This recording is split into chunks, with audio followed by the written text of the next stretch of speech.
Hello, lovely berries. Today we are going to be talking about something that has probably not taken over a good amount of book talk. If you don't know, this channel is basically made on books themselves, and whether that's physical books, audiobooks, ebooks, whatever.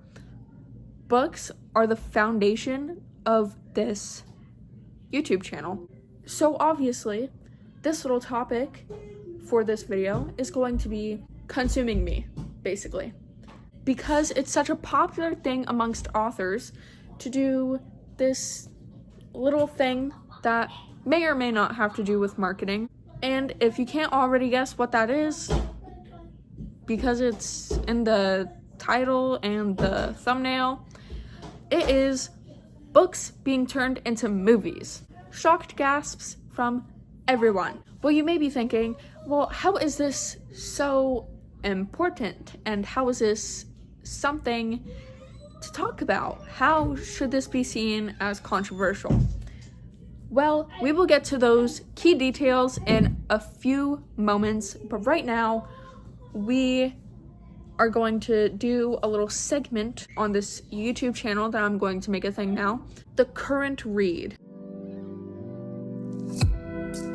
If you guys don't already know, I am currently in the midst of reading the Book of the Air series, and I am on book number 2, The Wicked King. Already, I have a few pretty solid opinions about it. I'm not a picky person. Usually, I just grab something that looks cool off the shelf, and I'm like, yeah, I'll try this out. My thoughts on The Wicked King so far, it's... I only really have good opinions about it, but terrible opinions on some of the characters. Cough cough, Evil Ed Sheeran, and Taryn. A few key details to point out so far. Number 1, Locke needs to get locked up. Okay, period. I don't want to hear it. He's so evil. Like, he's made of salt, vinegar, and everything sinister, okay? And, you know, there's more to come. I also have The Queen of Nothing, and I also have How the King of Elfame Came to Hate Stories. Taryn, how could you not see that your husband is a literal monster? I mean, to be fair, Jude also never told anyone except for Vivian what happened in the forest, you know, like getting attacked by these foxes or whatever. And, you know, Locke orchestrating it. I guess I should just keep calling him Evil Ed Sheeran now, because that's literally all he is. Taryn, you're terrible. Locke, you're terrible. You should be called Evil Ed Sheeran. I love that we get to see a bit of yearning from Cardan. Fala? I don't know. That little gesture, that dude making his way into my heart, and I pray that nothing happens to him in any of the books following. Because if something does happen to him, like literally, what am I gonna do with myself? Hello, you're the comedic relief. Babes, you need to stay with us. On to the main topic or subject of this whole video. Books being turned into movies. Do I agree with it? Absolutely not. It's simply because none of the movies are actually according to the books. They might be somewhat similar. As I've referenced in my last video, I did not like how Holly Jackson made A Good Girl's Guide to Murder into a TV series. Why? It's kind of weird, you know? Like, reading the books, and then you find out that your favorite author actually made one of their books into a movie. So you're like, I actually really want to watch that, because since I've already read the book, I know it's going to be good. And you go and watch the movie or TV series, and it's nothing like the book. Frustrating, right? Well, that is what I am facing right now. And it's one thing if you watch the TV series or watch the movie before you read any of the books.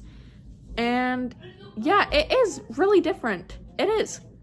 Because after you watch the movie or whatever, it discourages you from reading the book because you already know what's sort of happening. You know the plot, you understand the plot, but only because you've watched the movie or TV series. Read the books first because the books go into so much more detail and depth than the movies do. I don't know if that's just budgeting or very poor producing on the author's part or whatever, but it's a monster, you know? I am going to put up a few books here that are currently or about to be made into TV shows or movies. Most of these books I've never read. I have picked up A Court of Thorns and Roses before. However, I didn't get very far because I found it in my school library and, you know, I had to return it. But I think I got to like chapter 2 or 3. I don't know. It's like a little teaser, you know? To say the least, I liked it. I thought, wow, I could actually add this to my want to read list on Goodreads. The thing is, I'm a little terrified for like what it's gonna be like in movie or TV series form because it's gonna take away from the magical, mystical, fantasy part of it and just look, you know, bad. That does not mean that I'm hating on Sarah, the author, for like, I'm not calling her poor or whatever. No, I feel like it's hard to capture a fantasy book in some kind of visual form because there's a lot of things that you need to account for. Because fantasy most of the time is based on like magic and these creatures and whatnot, it's gonna be hard. And I'm not saying they can't do it, but it's gonna take away some kind of factor of the mystical, fantastical feeling of actually reading the pages and taking time to flip through the book. Even if you're just skimming through the book, it's still gonna hold like the magical value that fantasy books have. Making that a TV series or movie, I feel like it's gonna ruin some of it. I would love to mention Lightlark. I've found it at my library, at my local library, and I picked it up and I was like, this looks really good. I started reading a bit of it and then I got a little discouraged, I'm gonna be honest. Alex Aster, I've watched a bunch of her TikToks. I love watching her. I love listening to her tell her story of 15 plus years of not being able to get published or like make her dreams come true, basically. And as a 15-year-old writer, that's actually, it's heartwarming. It's hopeful to see that other people also have struggles with publishing their works and even writing their works, because a lot of times you just get discouraged and then there's that writer's block and whatnot. Listen though, I love watching Alex Aster just rant about her books and her life and whatever. She sounds and looks very sweet, and I love that.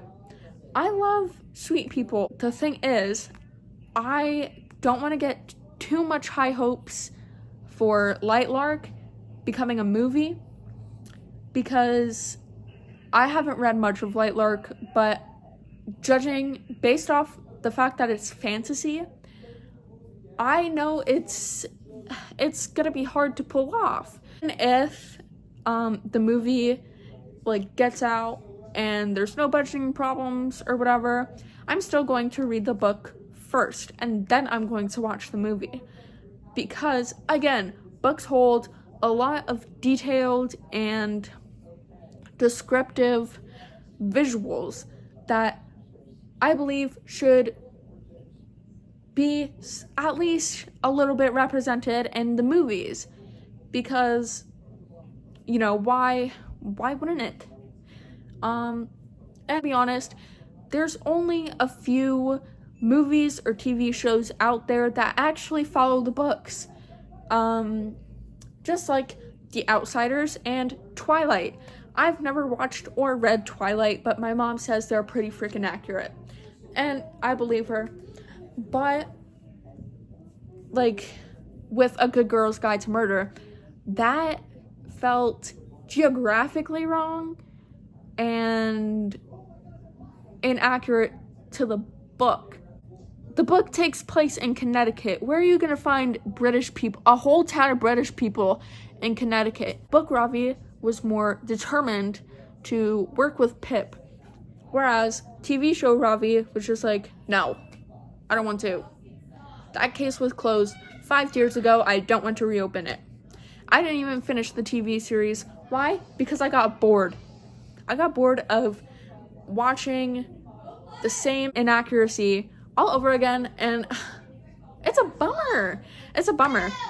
And if that's how it is for, you know, like modern mystery or romance or whatever, how's it going to be in fantasy? How is fantasy authors going to pull this off? Well, we just have to wait and see. And that is pretty darn scary. Hello guys. So it is currently the next day, obviously, because my hair is up, the sun is up, and I have a bathing suit on because I am with a few special guests for my YouTube video. And my mom. I have a few questions to ask you guys. Oh, I don't like questions. It's okay. It's something about books, though. Oh, okay. Do you like reading? Yeah. Lucy! Okay. How do you feel about authors turning their books into movies? It's okay. I don't like it, but it's okay. Hang on a second. Since I am at the pool and it is the next day, I have had time to refresh my thoughts on some things and come up with new opinions and even gather new facts. Unfortunately, I have learned that The Cruel Prince is being turned into a movie and I'm not happy with it. First reason being, because The Cruel Prince is a fantasy book with fairies, it's going to be hard to pull off the beauty that fairies supposedly have. And it's described as unworldly beauty, obviously. But another problem I have is that they're thinking of casting Timothée Chalamet as Cardan, just casting anyone who's famous and whatnot. It's not good. I feel like if they had to cast anyone as Cardan, they might as well cast Somber, since a lot of singers are starting to become actors now, and they're, you know, pursuing their dreams and whatnot. It's better to give someone who just now starting to get famous, better to give Somber a chance than Timothée Chalamet. Those are my opinions for right now. Hey guys, I got in the pool for a little and then I came back out because You're boring. yeah, what she said, I'm boring. Basically, the video is just about how annoying it is when authors take the chance, quote unquote, to turn their books into movies. Because, in short, they kind of suck. Hey guys, guess what? I'm back home again. And so this time, this little clip, I just want to say I'm sorry. I'm pretty much an awkward person in, like, you know, real life. And that was like my first time like actually sitting down and filming at a public place. So this video is really short, unfortunately, but you know, I did my best and I hope you guys enjoy. So yeah, toodles.